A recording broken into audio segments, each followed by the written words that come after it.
Hello everyone, स्वागत है आपका आपके यूट्यूब चैनल एम रेडियो में। तो देखिए, आज हमारी एमसीक्यू क्लास नंबर 3 है। ठीक है, तो कल 25 हमने क्वेश्चन डिस्कस किए थे, आज 25 क्वेश्चन डिस्कस करेंगे। लेकिन जितनी भी मैं वीडियोस अपलोड कर रही हूँ वहाँ पे कंफ्यूजन के अलावा कुछ दिखाई नहीं दे रहा मुझे कमेंट सेक्शन में कि मैम एक बंदा 2 से ज्यादा फॉर्म भर सकता है, यानी मतलब एक से ज्यादा पोस्ट के लिए फॉर्म फिलअप कर सकते हैं। नहीं तो जी हाँ, कर सकते हो, आप एक से ज्यादा फॉर्म फिलअप कर सकते हो। अगर आपकी एज अलाउ कर रही है तो आप एसएससी के साथ जाइए, एएसओ के साथ जाइए। ठीक है, अगर आपने स्टेनो कर रखा होगा तो पर्सनल असिस्टेंट के साथ जाइए। इस तरह से आप जा सकते हो। ठीक है, ये जो है बात क्लियर होगी। सेकेंडली यहाँ पे क्वेश्चन क्या बन रहा है पता है कि पैटर्न। अब पैटर्न कितनी बार समझा तो फिर भी पैटर्न मैम बैंकिंग लेवल का होगा या फिर एसएससी लेवल का। ठीक है, पैटर्न मैम बैंकिंग लेवल का होगा या एसएससी लेवल का। तो मैंने क्या कहा था कि ये संगम है। संगम इसीलिए है क्योंकि देखो, अरे पैटर्न लिख दिया मैंने, यहाँ पे बैंकिंग लिखना है क्योंकि देखो आईबीपीएस पेपर ले रही है, इसीलिए यहाँ पे थोड़ा सा कंफ्यूजन है, अदरवाइज कंफ्यूजन नहीं था। ठीक है, लेकिन मैं आप लोगों को एक बात बता दूं, अगर आईबीपीएस करना भी चाहे तो इतना ज्यादा चेंजेस नहीं कर सकती। क्यों क्यों नहीं कर सकती? देखो, वो चेंजेस सिर्फ और सिर्फ रीजनिंग में करेगी, रीजनिंग में ही उसका हाथ चलेगा। बाकी मुझे नहीं लगता कि वो मैथमेटिक्स में भी इतना जो लाइक इतना अपना एक तरह से डोमिनेंस दिखा पाएगी। और जीए में भी मुझे नहीं लगता। ठीक है, तो जीए में तो देखो मैंने जो कोर्स लॉन्च किया है उसमें मैं आपको हिस्ट्री, पॉलिटी, हमारा जो है बीआर से रिलेटेड डेटा पढ़ा रही हूँ। ठीक है, करंट अफेयर पढ़ा रही हूँ, स्टैटिक जीके पढ़ा रही हूँ। ठीक है, तो करंट अफेयर भी ऐसा नहीं कि सिर्फ एक साल का पढ़ा रही हूँ, 2022 का ही थी। ये तो इतना आसान होता था मुझे बनाने के लिए क्लासेस कि मैं 6-7 दिनों में तो पूरा करंट अफेयर बना के रेडी। लेकिन मैंने क्या किया है, करंट अफेयर आपको 2021 का भी दे रही हूँ मैं, 21 पूरा साल और 2022 का जून तक, क्योंकि आपका पेपर कब तक होने वाला है बच्चों? पेपर आपका जून मंथ में होने वाला है। ठीक है, तो इस तरह से चीजें हैं। तो पैटर्न मैंने क्या कंसिडर किया है कि एसएससी भी मैं इसमें लेकर चल रही हूँ और इसमें मैं लेकर चल रही हूँ बैंकिंग भी। बैंकिंग क्यों लेकर चल रहा है? करंट अफेयर लेकर चलना है। अब मैं आपको 2 एग्जाम्पल देती हूँ। एक ना हमारे यहाँ पे बीएमसी का एग्जाम होता है। ठीक है, हमारे यहाँ पे बीएमसी का एग्जाम होता है बॉम्बे में, मतलब बॉम्बे में पोस्टिंग होती है उसकी। बीएमसी का एग्जाम होता है, बहुत ही ज्यादा पॉपुलर एग्जाम है महाराष्ट्र में। ऐसा कोई इंजीनियर नहीं होगा जो बीएमसी में काम नहीं करना चाहता होगा। ठीक है, मैं खुद भी काम करना चाहूंगी अगर मुझे मौका मिले। मतलब मैं अगर इसका फॉर्म मैंने लास्ट टाइम नहीं फिलअप किया था, अगर अभी आता है तो मैं इसका फॉर्म फिलअप करूंगी और मैं अभी की पोस्टिंग छोड़ के वहां चली जाऊंगी। ठीक है, मतलब इतना ज्यादा इंपॉर्टेंस है हमारी लाइफ में बीएमसी का। ठीक है, जो भी महाराष्ट्र के स्टूडेंट है उनको पता होगा। तो इसका पेपर कौन कंडक्ट कर रहा था आपको पता है क्या? आईबीपीएस। ठीक है, तो उसने क्या कर रखा है कि रीजनिंग, हमारा करंट अफेयर नहीं कहता, वो जनरल अवेयरनेस कहता है ना, जनरल अवेयरनेस कहता है। और फिर हमारा टेक्निकल होता है, टेक्निकल में 2 पोर्शन होते हैं मैकेनिकल के, 30 मार्क्स के लिए मैकेनिकल, 30 मार्क्स के लिए इलेक्ट्रिकल एंड इलेक्ट्रॉनिक्स। अब जनरल अवेयरनेस में वो क्या करता है, सिर्फ करंट अफेयर नहीं पूछता है, वो हमारे बॉम्बे से रिलेटेड चीजें पूछता है, महाराष्ट्र से रिलेटेड छोटी छोटी चीजें पूछता है। मतलब बॉम्बे से रिलेटेड मोस्टली चीजें होती है और रीजनिंग पूरा का पूरा बैंकिंग लेवल का होता है। ठीक है, अब यहाँ पे हमें जानना क्या है मैम? ठीक है, आपका बीआईएस, सॉरी आपका क्या कहते हो, बीएमसी सब सही है, हमको बताओ सिर्फ कि हमें कौन सा बैंकिंग लेवल का करना है। देखो रीजनिंग के लिए क्योंकि 50 क्वेश्चन है तो ये बैंकिंग की लेवल का आएगा, लेकिन इसमें एसएससी के भी थोड़ा सा टच होगा। ऐसे मत समझो कि एसएससी का कुछ भी नहीं होगा, एसएससी का होगा। ठीक है, मैथ में भी वही बात है, मैथ में भी अरिथमेटिक के पोर्शन अच्छे से करके जाना है। नंबर सीरीज, जो अपना कौन सा इक्वेशन होता है वो क्वाड्रेटिक इक्वेशन वगैरह, वो मुझे नहीं लगता कि उतना ज्यादा आएगा, लेकिन अरिथमेटिक अरिथमेटिक पूछा जाएगा। ठीक है, जनरल अवेयरनेस की बात हो गई, रीजनिंग की बात हो गई, जीएस की बात हो गई। अब इंग्लिश तो देखो बैंकिंग लेवल का करो, क्या प्रॉब्लम है इंग्लिश बैंकिंग लेवल का करने में? हाँ, इंग्लिश तो एक ही होता है भाई। हाँ, ग्रामर करना है आपको, फिलर्स करना है आपको, पैराग्राफ करना है। ठीक है, तो इंग्लिश तो एक ही होता है, इंग्लिश में कोई चेंजेस नहीं होते, ये जान लो। ठीक है, इंग्लिश को ऐसे सोचो कि भाई इंग्लिश अलग से करने पड़ती है वगैरह, नहीं। ठीक है, ये होगी बात। तो और एक बात बताती हूँ मैं, और एक एग्जांपल देती हूँ। 2018 में सब लोगों ने रेलवे का एएलपी का पेपर दिया होगा। ठीक है, सब लोगों ने रेलवे का एएलपी का पेपर दिया होगा और तुरंत उसके बाद 2019 में ना एसएससी, सॉरी आरआरबी जेई गई, रेलवे के ही जेई का पेपर हुआ था। दूसरी एग्जाम कंडक्टिंग बॉडी थी, इसको जो है टीसीएस ने लिया था, लेकिन यहाँ पे कोई और एग्जाम कंडक्टिंग बॉडी थी। तो क्या पेपर पूरा का पूरा 360 डिग्री शिफ्ट हुआ था क्या? क्या बैंकिंग लेवल का रीजनिंग आ गया था? बैंकिंग लेवल का वहाँ पे मैथमेटिक्स आया था क्या? या फिर जो हमारे स्टेट लेवल का पूछा जाता है वैसे आया था क्या? नहीं भाई, पूरा का पूरा अधिकार नहीं होता है किसी भी एग्जाम कंडक्टिंग बॉडी को चेंजेस करने का। थोड़ा सा कर सकता है, तो थोड़ा सा ना आईबीपीएस खेलेगा सिर्फ और सिर्फ रीजनिंग में। और अगर आप रीजनिंग अच्छे से कर लोगे ना तो रीजनिंग तो हो जाएगा। बाकी करंट जो आपका जनरल अवेयरनेस है उसके लिए आप मुझ पर टोटली रिलाई कर सकते हो। जनरल अवेयरनेस में मैं आपको गारंटी देती हूँ कि आप लोग कॉन्फिडेंट होके जाओगे पेपर के लिए। ठीक है, इतना ज्यादा कॉन्फिडेंस हो जाएगा जब पूरा कोर्स कंप्लीट हो जाएगा कि जनरल अवेयरनेस के लिए 1% भी शक नहीं करना है। General awareness complete. अब आपको करना है रीजनिंग, आपको करना है मैथमेटिक्स, आपको करना है इंग्लिश। करो ना, क्या मनाही है। मैथमेटिक्स रीजनिंग के लिए अच्छे टीचर ढूंढो, उनको फॉलो करो। इंग्लिश के लिए देखो जितना टेस्ट लगाओगे उतना बढ़िया है। ठीक है, इस तरह की चीजें हैं। तो अब हम क्लास स्टार्ट करते हैं, क्वेश्चन स्टार्ट करते हैं। अब कोई भी कंफ्यूजन नहीं होगा, ऐसे मैं आशा करती हूँ। अगर फिर भी कंफ्यूजन है तो फिर कमेंट करना, मैं रिप्लाई कर दूंगी। ओके, तो क्वेश्चन क्या है? ओके, यहाँ था ना क्वेश्चन। क्वेश्चन नंबर 21 to 6 से स्टार्ट करना था हमें। ओके, तो क्वेश्चन पहले डिस्कस कर लेते हैं। पहले मिटा दो, ठीक है, कंप्लीट। तो अब अगर फिर से देखो, ओपनली कह रही हूँ मैं, एसएससी और बैंकिंग का संगम है। लेकिन जीए में आपको थोड़ा सा हमारा जो जीए होता है एसएससी वाला जीए देखने को मिलेगा। इसीलिए मैं सारे जो स्टार्टिंग वाले पोर्शन वो सारा करा रही हूँ। साथ ही साथ बैंकिंग के लिए मैं करंट अफेयर करा रही हूँ। कंप्लीट हो गया जीए के लिए सारी चीजें। रीजनिंग में वो थोड़ा सा आपके साथ खेल सकता है, तो रीजनिंग के साथ रेडी रहिए। मैथमेटिक्स तो देखो अरिथमेटिक आएगा गारंटीड। जिन लोगों ने वो एम्प्लॉय वाला जो एग्जाम था, ईएसआईसी वाला एग्जाम, उन लोगों को तो बताने की जरूरत ही नहीं कि अब पेपर कैसा आएगा। उन लोगों को पता है, तो जाकर ना यूट्यूब पे सर्च करो कि ईएसआईसी का पेपर आया कैसे था। आजकल लोग सेल्फ गिवन एनालिसिस दे रहे हैं। ठीक है, सेल्फ गिवन एनालिसिस में जाकर देखा करो कि भाई पेपर पूछ कैसे रहा है। तो पेपर जिस तरह से पूछ रहा है, क्योंकि ये कोई बैंक नहीं है, कोई बैंकिंग की एग्जाम नहीं है, तो बैंकिंग की एग्जाम नहीं है तो फिर ये थोड़ा सा पेपर पैटर्न चेंज करेगा। कौन? आईबीपीएस। तो फिर हमारा बीआईएस भी कोई बैंकिंग की एग्जाम नहीं है ना, कोई बैंक नहीं है ये, तो वहां पे भी सेम पैटर्न फॉलो किया जाएगा एएसआईसी की तरह। तो भाई बार बार एक ही चीज बताने से अच्छा है ना थोड़ा सा अपना माइंड ओपन अप करो। कहीं किसी को कमेंट सेक्शन, अब तो मैं तो कमेंट सेक्शन में जाके रिप्लाई भी कर देती हूँ। कोई लोग आपके कमेंट को देखते भी नहीं है, पता है क्या? उन हमेशा से मैं कहती हूँ कि आप लोग उनके लिए बस एक नंबर हो, मेरे लिए कोई नंबर नहीं। मेरी टीम भी जब कहती ना कि ये प्रोजेक्ट मैम, ये प्रोजेक्ट लॉन्च करना चाहिए, ये प्रोजेक्ट ड्रॉप आउट करना चाहिए, ये प्रोजेक्ट ऐसे करना चाहिए, तो मैं उनको बताती भी हूँ कि भाई देखो, मुझे मेरे पेस में चलने दो, मुझे मेरे स्पीड से चलने दो। मुझे पता है कि हर एक बच्चा मेरे लिए इम्पोर्टेंट है, और मैं उनको लिए करूंगी। जैसे अभी ये एसआईसी पीओ का जो एग्जाम है ना, उसमें कंप्यूटर के लिए मुझे क्लासेस, एक तो मेरी सर्जरी हो रखी तो मैं रिकवर तो हो रही हूँ, उसी वजह से मैं क्लासेस नहीं ले पाई थी। बट सेकेंडली हमारा जो टीम में जो मतलब जो फैसले लेते हैं सारी चीजों का, उन्होंने मुझे कहा था कि मैम आप इसको ड्रॉप आउट कर दो, ईएसआईसी जो पीओ का एग्जाम। तो आज लाइक कि नहीं प्लीज, 20 मार्क्स के लिए कंप्यूटर आएगा, मैं उनको छोड़ नहीं सकती, मैं एक्स्ट्रा काम करूंगी। लाइक कि आप डोंट पे मी, मुझे आर्ली बेसिस पे करता है रेलवे। आई सेड कि don't pay me for ESIC PO. अब जो भी बुक से रिव्यू आता है वो पूरा आप रख लो। ठीक है, इतना तक कहा मैंने, तब जाके वो मान रहे हैं। अब हम पीओ जो है ईसीजीसी, ईएसआईसी नहीं सॉरी, ईसीजीसी पीओ को हम कंटिन्यू करेंगे फर्स्ट ऑफ मे से करूंगी या फिर सेकेंड ऑफ मे से करूंगी, लेकिन कंटिन्यू करूंगी। डोंट वरी, पहले भी बताया अभी भी बताऊंगी कि मैं आपको नंबर नहीं कंसिडर करती, आप मेरे लिए स्टूडेंट हो। Okay, that's it. अब बहुत होगी बातें, चलो क्लास स्टार्ट करते हैं। On which of the following rivers the Panchet, ठीक है, पांचेत नहीं पंचेत डैम कंस्ट्रक्टेड। तो पंचेत जो डैम है, डैम सॉरी, ड्राम की बोल रहे, बांध जो है वो दामोदर रिवर पे है। तो रिवर एंड डैम ये अब करना पड़ेगा। ठीक है, तो इसीलिए पीवाईपी देखना जरूरी होता है। पीवाईपी आपको बता देता है कि क्या आने वाला है आने वाले टाइम में।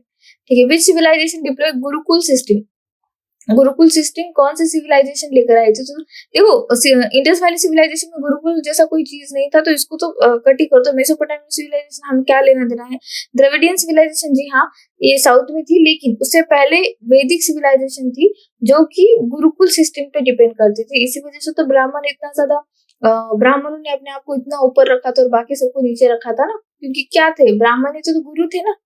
ठीक है, गुरुकुल सिस्टम ये उससे रिलेटेड नहीं है कि लाइक तो टोटली ब्राह्मणों का ही था गुरुकुल सिस्टम में, लेकिन हाँ वैदिक कल्चर में गुरुकुल सिस्टम इजाद हुई थी और उसमें ब्राह्मणों का बहुत बड़ा हाथ था। ओके, नेक्स्ट क्वेश्चन कहते हैं विच of the following governor general of the east India company introduce most controversial policy doctrine of lapse. तो देखो ये डॉक्ट्रिन ऑफ लैप्स जो है इसको हिंदी में कहते हैं वेबगत का सिद्धांत। वेबगत का सिद्धांत, तो इसमें एक्चुअली क्या हुआ था कि लॉर्ड डलहौजी लेकर आया था। ऐसा समझो कि किंग क्वीन, ठीक है, मैं क्वीन हूँ कहीं की और मेरा एक किंग है कोई, ठीक है, तो हम दोनों को लाइक नहीं ये नहीं कंसिडर करेंगे, एग्जाम्पल ऐसा नहीं। समझो कोई किंग है कोई क्वीन है, ठीक है, कहीं के राजा रानी है और उनका कोई बच्चा नहीं है खुद का, उनका कोई बेबी नहीं है, ठीक है।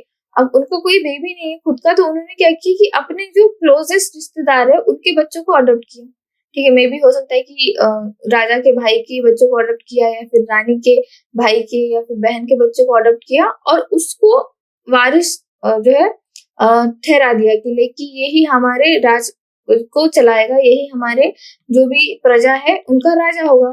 तो इसने क्या कहा था ये लॉर्ड डलहौजी ने क्या कहा कि ऐसा नहीं चलेगा, जिनके भी वारिस, ठीक है, जिनके भी वारिस मतलब जो ब्लड लाइन से रिलेटेड नहीं है, जो उनके खुद के बच्चे नहीं है, वो जो भी जगह है, वो जो भी राज है वो हम कब्जा लेंगे, ठीक है। झांसी की रानी वाला जो सीन हुआ था ये इसी के अंडर आता है, ठीक है। मतलब उनका खुद का बच्चा नहीं था, उनका खुद का बच्चा नहीं, तो फिर ये क्या करेंगे उस जमीन पे हम कब्जा कर लेंगे, वो जमीन हमारी हुई ऐसे, ठीक है। तो ऐसा बहुत महाराष्ट्र में भी हुआ था, महाराष्ट्र में भी इन्होंने कब्जा किया था। तो होता है ना कि कभी कभी जैसे कि अकबर की कितनी सारी बीवियां थी लेकिन बच्चा तो सिर्फ जोधा से हुआ ना। तो ऐसा नहीं कि आप राजा हो तो आपको बच्चा होगा ही, तो आप राजा हो बच्चा नहीं है किसी का अडॉप्ट कर रहे हो तो आपकी पूरी पूरी जिम्मेदारी, आप अपनी प्रॉपर्टी उस बच्चे के नाम पे करो। लेकिन ये लॉर्ड डलहौजी को देखा नहीं गया ना, लॉर्ड डलहौजी बोला कि नहीं आपका बच्चे नहीं तो किसी और को क्यों दे रहे हो, लाओ मुझे दे दो ऐसे, ठीक है। इसको ऐसे याद करना है आपको, ठीक है। Doctrine of lapse. Next question क्या कहता है, The national emblem and seal of the government of India was taken from the पढ़ाया मैंने इसको, अच्छा लगा मुझे क्वेश्चन देख के। नेशनल एम्बलम एंड सील, तो ये हमने लिया है अशोका पिलर सारनाथ से। कहाँ से लिया है, अशोका पिलर सारनाथ, लैंड जो इसका पिलर है वो हमने वहां से ले रखा है। थोड़ा ही चेंजेस किया है हमने, एज इट इज उठाया है, बस नीचे जो इन्वर्टेड लोटस होता है उसको चेंज करके सत्यमेव जयते लिखा है वहां पे, बस दैट्स इट। तो अच्छा क्वेश्चन था, जिन लोगों ने क्लासेस की है मेरी उनको ये आंसर आया होगा। Okay, next question, as per the 44th constitutional amendment act 1978 which of the following ceased to be a fundamental right and remained only a legal right। तो देखो 44th कॉन्स्टिट्यूशनल अमेंडमेंट एक्ट 1978 ये amendment करने से पहले right to property एक fundamental right होता था, ठीक है। राइट टू प्रॉपर्टी एक फंडामेंटल राइट होता था। इसका मतलब क्या है कि भाई आप जाकर सुप्रीम कोर्ट में केस कर सकते थे कि भाई मेरे पास कोई प्रॉपर्टी नहीं है, मुझे प्रॉपर्टी दो, क्योंकि जो हमारा प्रॉपर्टी वाला राइट है वो हमारा राइट टू प्रॉपर्टी ये हमारा फंडामेंटल राइट है, हमारा मौलिक अधिकार है, और अगर आप मुझे हमें मौलिक अधिकार से वंचित कर रहे हैं तो हम आपके खिलाफ केस कर देंगे ऐसे।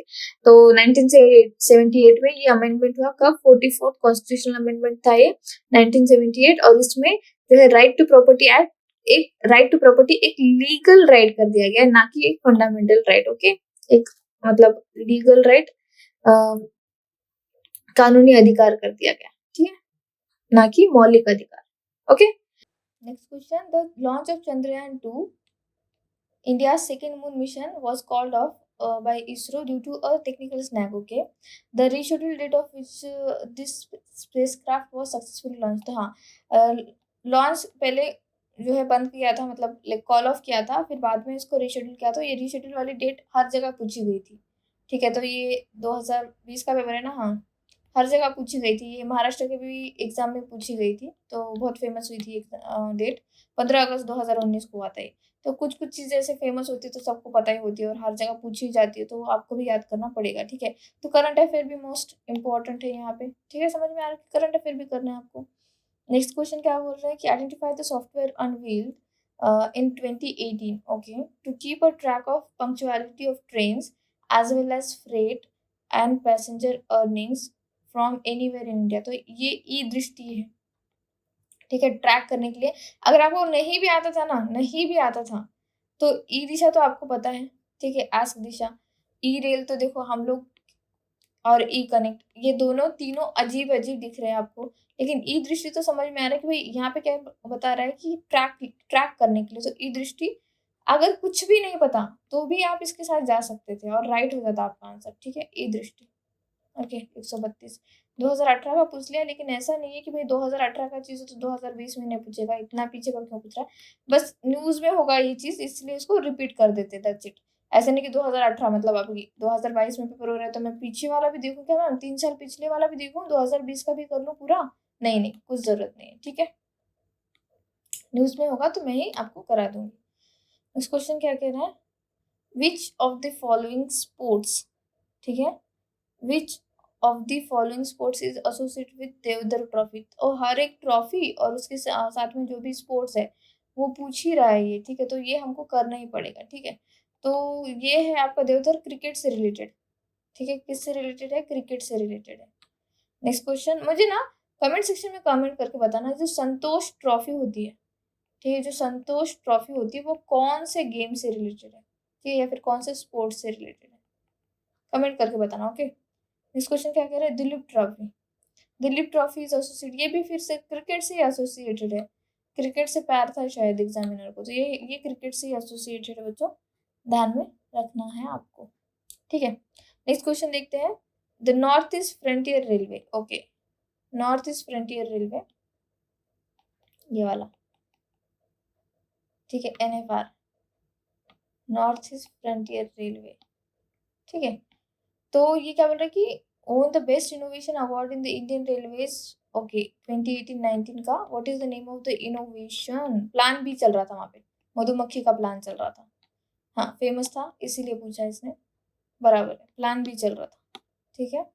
2018-19 में नेशनल फ्रंटियर रेलवे, इधर वाला, ठीक है, बराबर। Next question, which movie won the award in the category of best documentary short subject, ठीक है। हम सिर्फ पहले वाला मूवी देख लेते कि बेस्ट मूवी क्या है, फिर एक्टर कौन है वगैरह, एक्ट्रेस कौन है, बस। लेकिन इसने यहाँ पे क्या पूछा है, बेस्ट डॉक्यूमेंट्री शॉर्ट सब्जेक्ट। और आजकल ना best documentary short short movie से या शॉर्ट सब्जेक्ट से ही क्वेश्चन पूछ रहा है ज्यादा। तो 91st एकेडमिक अवार्ड, तो इसमें था period end of the sentence, period end of sentence, okay, सही था ये। Next question, wires carrying electricity should not be touch bare footed, this is because, सबको पता है क्यों नहीं, क्योंकि भाई जो वायर होते हैं जिसको जो मतलब इलेक्ट्रिसिटी लेकर जा रहे हैं उसमें बहुत ज्यादा पोटेंशियल होता है। अब अगर आप बेयरली उसको टच करोगे, लाइक उसका आप पे पैर वगैरह वगैरह, तो क्या होगा, क्या होगा, स्वर्ग सिधार जाओगे, सिंपल। तो क्या पूछ रहा है कि क्यों, है ना, why, because live wire has high potential, क्या होता है, ज्यादा पोटेंशियल होता है इसमें, तो हमको लेकर उड़ सकता है, ठीक है। सिंपल था एक क्वेश्चन, है ना। Next question, even a disease person can donate eyes after death for another person in need, a person suffering from और expired due to, which of the following disease can donate eyes, okay, कौन से disease अगर होने के बावजूद भी आप जो है इसको दे सकते हो। तो डायबिटीज, अगर आपको डायबिटीज भी है तो भी आप आपकी आंख वहां पे दे सकते हो, ऐसे कोई एक्सेस प्रॉब्लम नहीं है, ठीक है। नेक्स्ट क्वेश्चन क्या करें, मोतीलाल नेहरू एंड 8 कांग्रेस लीडर, देखो कौन है, मोतीलाल नेहरू, जवाहरलाल नेहरू से इनको कंफ्यूज मत करना, ठीक है। Motilal Nehru and 8 Congress leaders drafted a constitution for India in the year, तो मतलब ऐसा नहीं था कि जो कॉन्स्टिट्यूशन लिखने की बात 1947 से ही शुरू हुई, नहीं, पहले से ही लोग बहुत ज्यादा अवेयर थे। जो बड़े बड़े लोग थे ना, उनको पता था कि दुनिया में और भी कहीं कॉन्स्टिट्यूशन लिखा जा रहा है, जैसे यूएसए हमसे बहुत पहले जो है इंडिपेंडेंट हुआ, तो इंडिपेंडेंट हुआ तो फिर किस बेसिस पे हुआ, कॉन्स्टिट्यूशन भी है उस पे, तो ऐसे ऐसे चीजें, तो देखो ये जो चीज है बहुत पहले से चलती आ रही थी और हमें सौभाग्य मिला 1947 में, ठीक है। तो ये क्या पूछा जा रहा है कि कब 8 लोगों के साथ 8 कांग्रेस लीडर्स ड्राफ्टेड, ठीक है, drafted constitution of India, Motilal Nehru. तो ये जो हुआ था ये साल था 1928 के टाइम पे, ठीक है। तो देखो कितने क्लोज इसने जो है क्या कहते हैं ईयर दिए, 26, 27, 28, 29, बहुत ही क्लोज दिए। Next question, the joint sitting of 2 houses of parliament are held in, अच्छा, इसने देखो क्वेश्चन बहुत अच्छा पूछा है, ये क्वेश्चन बहुत बढ़िया पूछा है, बाप रे! तो हम क्या पढ़ के जाते हैं नॉर्मली, देखो पार्लियामेंट का जो जॉइंट सेशन होता है, तो पार्लियामेंट क्या है? पार्लियामेंट है लोकसभा, राज्यसभा और प्रेसिडेंट, इन तीनों को मिला के पार्लियामेंट कहते हैं, ठीक है? तो प्रेसिडेंट को हक होता है लोकसभा और राज्यसभा को एक साथ बुलाने का अंडर द आर्टिकल 108, ठीक है?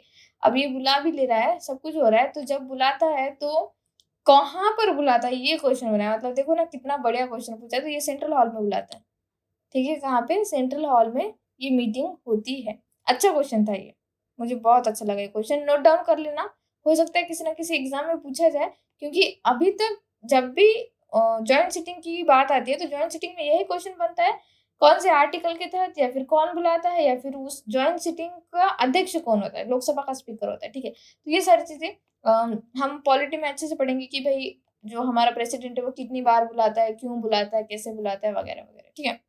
लेकिन ये क्वेश्चन मुझे बहुत अच्छा लगा, मैं इसको नोट्स में भी ऐड करूंगी आप, ठीक है? चलो, next question, the celebration of Khordad, ठीक है? खुरदाद साल ये पारसी लोग मनाते हैं, Khordad Sal marks the birthday of prophet belonging to which region, तो मैंने कहा ना रिलीजन, तो ये है पारसी, ठीक है? पारसी लोग, तो ये आर्ट एंड कल्चर, कल्चर से बहुत ज्यादा क्वेश्चन पूछ रहे हैं, तो ये कंप्लीट करना पड़ेगा हमको, ठीक है? हु लॉन्च द शुद्धि मूवमेंट, शुद्धि मूवमेंट में क्या हुआ था कि जो हिंदू दूसरे धर्म में कन्वर्ट हुए थे उनको फिर से हिंदू करना है, ठीक है? तो यही है, देखो पढ़ो फिर से, रिकन्वर्ट है ना, reconvert Hindus who were converted to other religion, simple. तो ये कौन किसने लॉन्च किया? तो ये हमारा देखो लॉन्च किया गया था, मुझे कंफ्यूजन हो रहा है, एक मिनट, आर्य समाज या ब्रह्मो समाज, हाँ आर्य समाज ने किया था, सॉरी, आर्य समाज ने किया था, Arya Samaj is the right answer, ठीक है? आर्य समाज ने किया था, प्रार्थना समाज तो महाराष्ट्र में हुआ था, ठीक है? आर्य समाज ने किया था, राइट आंसर, ओके। तो मैं थोड़ा सा भटक गई थी, ब्राह्मण समाज मानने वाली थी, सॉरी, लेकिन Arya Samaj is the right answer. ये कन्वर्ट रिकन्वर्ट कन्वर्ट के चक्कर में थोड़ा सा दिमाग भटक गया था मेरा। Okay, the highest mountain peak in India, तो हमें हाईएस्ट लोएस्ट, हमें फिर वो जो हमारा है ना कि मैप देखना है, मैप से इंटरलिंक करके नेबरिंग कंट्रीज का देखना है, तो ये मैं बता दूंगी आप लोगों को। जिन लोगों ने कोर्स परचेस कर रखा है डोंट वरी, ज्योग्राफी के इंपॉर्टेंट टॉपिक भी होंगे आपके बीआईएस के कोर्स में, और जिन लोगों ने लाइक जीए फाउंडेशन कोर्स परचेस कर रखा है उनको तो डरना ही नहीं है, उनको तो इतना डिटेल में पढ़ाया जा रहा है कि वो खुद ही बोलेंगे मैम अब यूपीएससी का पेपर ही दे दे, ऐसे। तो the highest mountain peak in India is Kanchenjunga, क्या है? कंचनजंगा। वैसे केटू है, ठीक है, लेकिन आपको ऑप्शन में कभी जिंदगी में केटू नहीं दिखेगा, इसलिए कंचनजंगा के साथ जाना है आपको, ठीक है? सबसे बड़ा क्या है? माउंट एवरेस्ट है। सबसे बड़ा क्या है वर्ल्ड में? माउंट एवरेस्ट है, लेकिन यहाँ पे इंडिया का पूछ रहा है वो, तो Kanchenjunga is the right answer, okay. Next question, okay, matching कर रही है, ठीक है? लिस्ट वन लिस्ट टू, तो किसने क्या कहा है, ठीक है? अब आप लोगों को ना पता नहीं होगा कि किसने क्या कहा है, आप तीनों में से सिर्फ आपको कोई एक भी बंदे का पता है ना, तो भी आप खेल जाओगे। मुझे इसीलिए ये वाला जो है ना मैचिंग वाला बहुत पसंद आता है। तो देखो, महात्मा गांधी जी ने क्या कहा था? डू और डाई, ये सबको पता है, महात्मा गांधी जी ने क्या था? डू और डाई। अब भगत सिंह और हमारे जो सुभाष चंद्र बोस है, इनमें आपको कंफ्यूजन हो सकता है, लेकिन कंफ्यूजन हो सकता है, वैसे कंफ्यूजन नहीं होना चाहिए, बहुत आसान क्वेश्चन है, फिर भी कंसिडर करके चलो कि मैं कंसिडर कर रही हूँ कि हमारे गांधी जी ने डू और डाई कहा था। तो अब टू के लिए ए कहाँ है? देखो यहाँ है क्या? नहीं, यहाँ है क्या? नहीं, जूम कर देती हूँ। टू के लिए ए कहाँ है? यहाँ नहीं, यहाँ नहीं, यहाँ नहीं, यही है। तो आंसर तो ये हुआ ना, मतलब कोई एक भी आता है ना। अब सपोज आपको नहीं पता कि डू और डाई महात्मा गांधी जी ने कहा, तो आपको इतना तो पता कि भगत सिंह ने कहा था इंकलाब जिंदाबाद, कहा था या नहीं? कहा था या नहीं? ठीक है, तो इंकलाब जिंदाबाद के लिए क्या आ रहा है? सी। वन के लिए क्या आ रहा है? सी आ रहा है। तो देखो कहाँ पे सी आ रहा है, वन के लिए सी कहाँ पे आ रहा है? यहाँ पे नहीं आ रहा है, यहाँ पे नहीं आ रहा है, यहाँ पे नहीं आ रहा है, यहाँ पे आ रहा है। तो कोई भी एक चीज इंपॉर्टेंट पता होनी जरूरी है। और सुभाष चंद्र बोस जी ने कहा था दिल्ली चलो, ठीक है? दिल्ली चलो का नारा दिया था, डू और डाई का नारा क्यों दिया था, ये भी हम देखेंगे कि भाई ये ऐसा क्या हुआ था कि जो अहिंसा के पथ पे चल रहे वो लोग कह रहे कि डू और डाई, मतलब महात्मा गांधी जी ने ऐसा क्यों कहा था वगैरह। मॉडर्न इंडिया में हम सब कुछ पढ़ेंगे, okay. Next question, who among the following revolutionary was not the part of Kakori कांड। अच्छा, काकोरी जो कॉन्स्पिरेसी हुई थी उसमें कौन किसने पार्टिसिपेट नहीं किया था, ऐसा पूछा जा रहा है, ठीक है? तो इसमें भगत सिंह ने पार्टिसिपेट नहीं किया था, बिस्मिल थे, आजाद थे, चक्रवर्ती थे, ये तीनों थे, लेकिन भगत सिंह काकोरी कांड में इनका पार्टिसिपेशन नहीं है। ठीक है, ये भी पढ़ेंगे आगे, काकोरी कांड भी।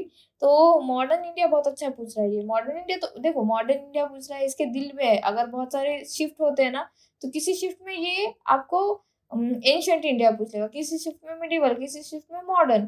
तो अब अगर हमारी किस्मत अच्छी है और अगर हम पूरा पढ़ के चले गए, हमारी किस्मत कब अच्छी होती है पता है? जब हम पूरा पढ़ के जाते हैं। तो अगर पूरा पढ़ के चले जाओ तो फिर तो बल्ले बल्ले है।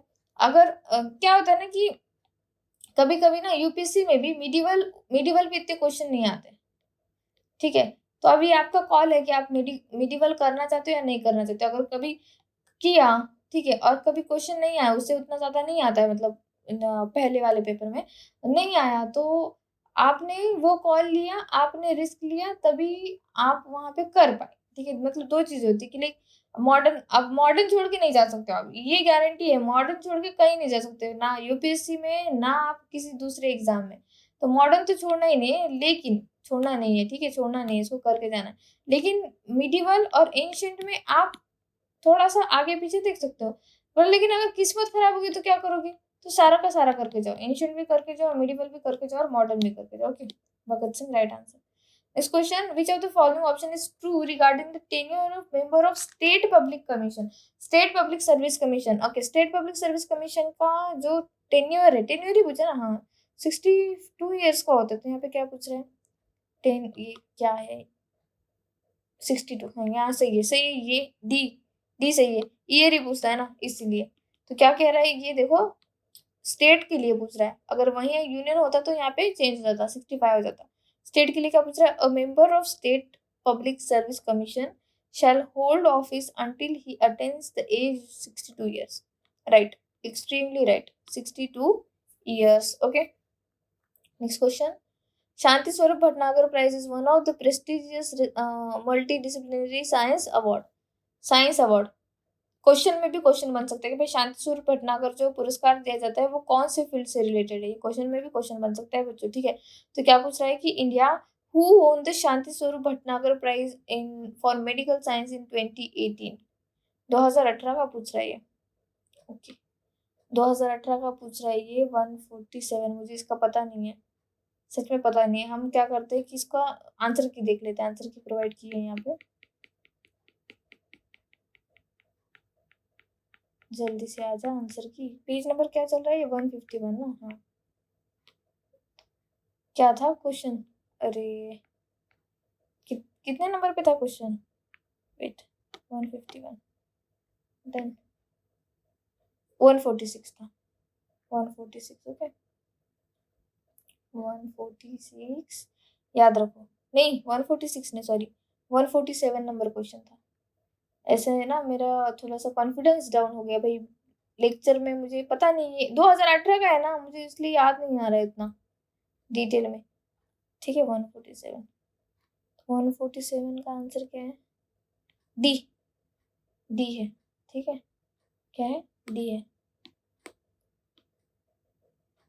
ओके, तो गणेश वेंकट सुब्रमण्यम जी को मिला है। किसको मिला है? गणेश वेंकट सुब्रमण्यम जी को मिला है। Next question, in January 2018, the Union Minister of Earth Science inaugurated the high performance computer HPC system named Mihir. इतना न्यूज में था मिहिर, बहुत ही ज्यादा। तो eight which of the following places in India? तो मिहिर देखो आपका लॉन्च हुआ था नोएडा में।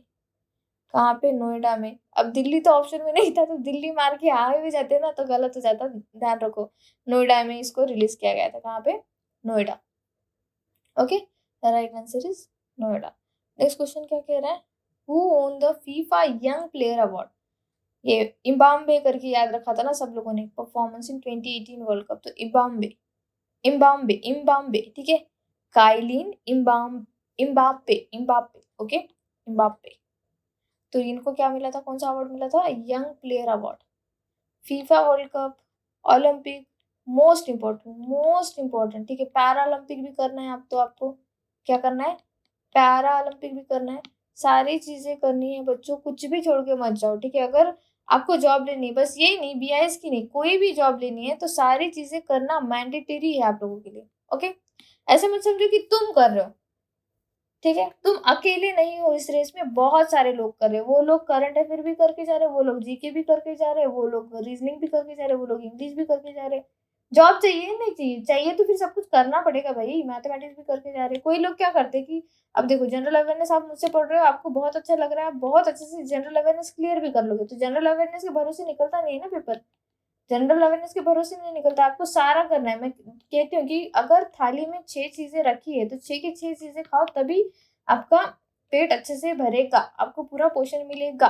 ठीक है, तो जितने भी सब्जेक्ट्स हैं वो सारे सब्जेक्ट आपको करके जाने हैं। जीए के लिए मुझ पे निर्भर हो सकते हो, जीए तो मैं अच्छे से आपको करा दूंगी। ओके, तो फीफा का क्या था? काइलिन इम्बाम्बे, इम्बाम्बे, ओके, इम्बाप्पे, इम्बाप्पे, पापे, इम्बाप्पे, इम्बाम्बे क्यों बोल रही हूँ मैं, एम्बाप्पे। ओके, कैसे कैसे नाम है। Who won the silver medal? अगर कोई इनका फैन है तो आई एम सॉरी, ठीक है, मतलब मेरी जो है जबान लड़खड़ा गई, इसलिए मैंने ऐसा कहा। ओके, नेक्स्ट क्वेश्चन क्या कह रहा है? Who won the silver medal in the category of badminton in Rio Olympic 2016? अभी जस्ट ओलंपिक की बात हुई, आ ही गया क्वेश्चन। तो 2016 में किसने जीता था? पीवी सिंधु जी ने जीता था। और पीवी सिंधु ये पहली महिला है, ठीक है, जिन्होंने 2 मेडल जीते हैं कॉन्जिक्यूटिवली, मतलब 2 ओलंपिक में, एक के बाद एक। ठीक है, ये भी क्वेश्चन बना था अराउंड जान में, आई थिंक जान में कोई पेपर हुआ था वहां भी क्वेश्चन बना था। ठीक है, तो ये हमारे क्वेश्चन खत्म होते हैं यहाँ पे जनरल अवेयरनेस के। कौन सा पेपर डिस्कस कर रही थी मैं? बायोकेमिस्ट्री का पेपर डिस्कस कर रही थी। ये पेपर आप लोगों को प्रोवाइड कर दिया जाएगा। जब प्रोवाइड कर दिया जाएगा ना, तो मैं आपको बता दूंगी। ठीक है, मतलब आपको आपके एप्लीकेशन पे, हमारा जो एंड्रॉइड एप्लीकेशन है वहाँ पे मिल जाएगा। ठीक है, डाउनलोड कर लेना। ओके बच्चों, thank you so much for watching. Please subscribe my channel, share this video, like this video, please keep it watching. Thank you.